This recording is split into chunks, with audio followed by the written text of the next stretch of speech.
के लोकगीत आप लोगों के सुनाई। ये है जहां में आयल हवा कैसे रहबा, हमरे कवि जी लिखले हूँ कि कबीरा तेरी झोपड़ी अब कलकतियों के पास, जो करेगा सो भरेगा, अब तुम क्यों रहते उदास।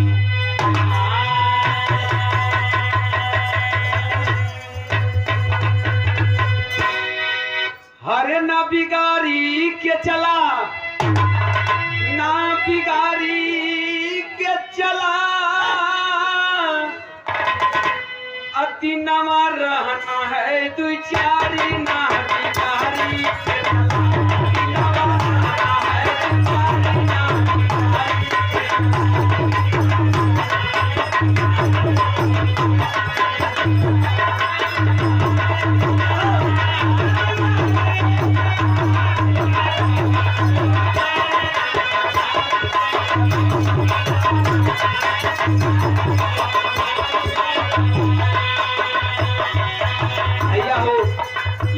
पे 2 या 4 दिन, एक हफ्ता संडे और संडे के बीच में ही आना जाना है।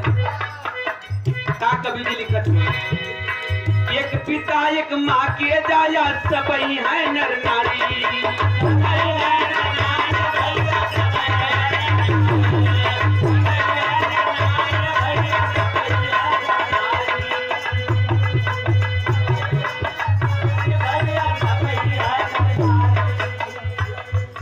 आप कवि जी रमेश कवि जी के बड़े भ्राता श्री कवि जी की तरफ से आशीर्वाद बा, बार बार चरण स्पर्श बा, और माता जी के तेरही में शायद दिल के छू दे कि 4 दिन के झमेला बा। एक पिता एक माँ के जाया सब ही है नर नारी,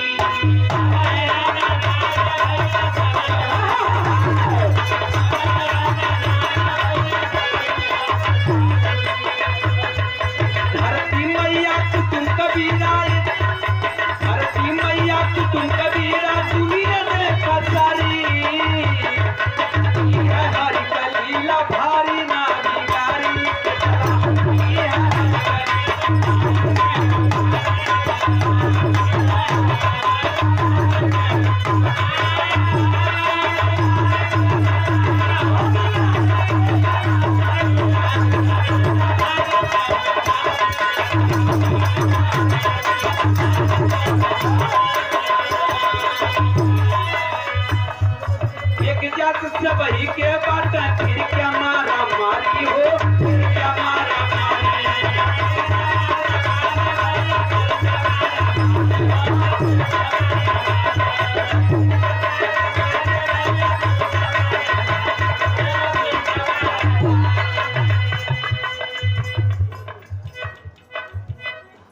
एक ही जात देखल जा पूजनी आप कवि जी हमारे गुरु जी बड़ा सुंदर सुंदर रचना लिख के देना कि गोरखपुर में जब जाइला तो एक इतिहास बना के आइला, ऐसे रामू लहरी नाव ना पड़ल बा।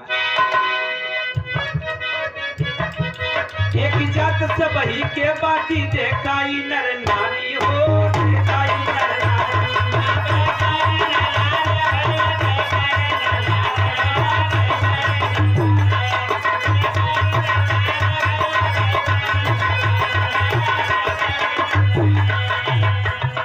बड़का भैया मुबारकपुर की धरती से नाम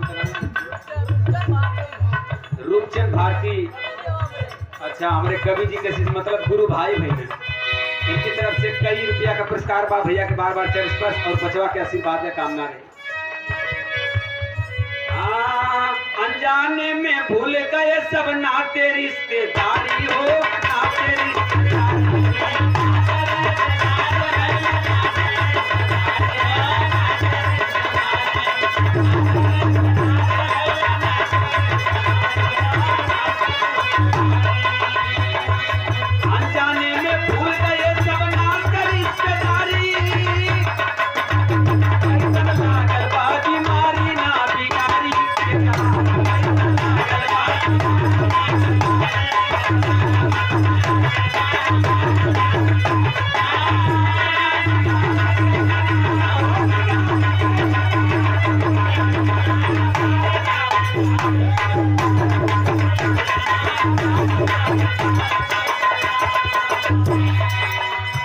देखल जा प्रेमचंद हलवाई पर्वतपुर खरियानी की धरती से 11 पर पुरस्कार बा भैया बार बार चरण स्पर्श। और अगली कड़ी में कभी जीता बोले अल्लाह नूर है उपजा कुदरत के सब बंदे हो, कुदरत के सब बंदे।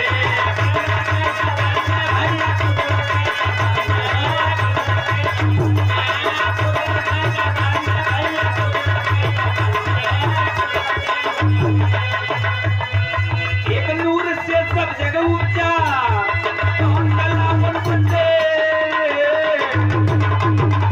रहिया ले भाई सुधारी ना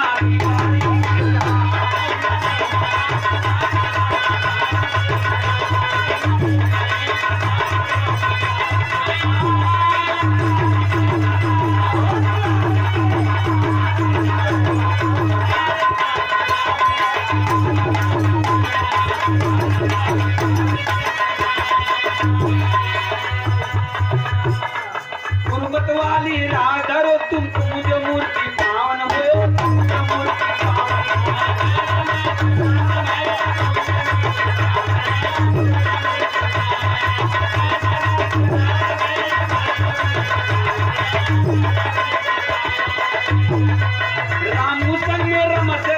रामू संग में रमेश रहे बन गई जिंदगी भावन।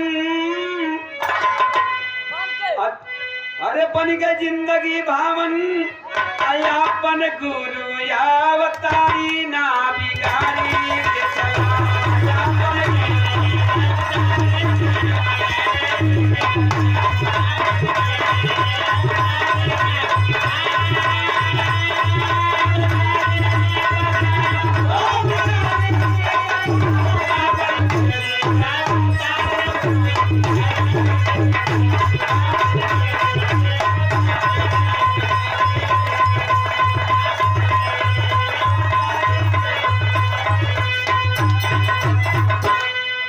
लोगवा कहेला तुलक एक थी आत्मा 2 सेकंड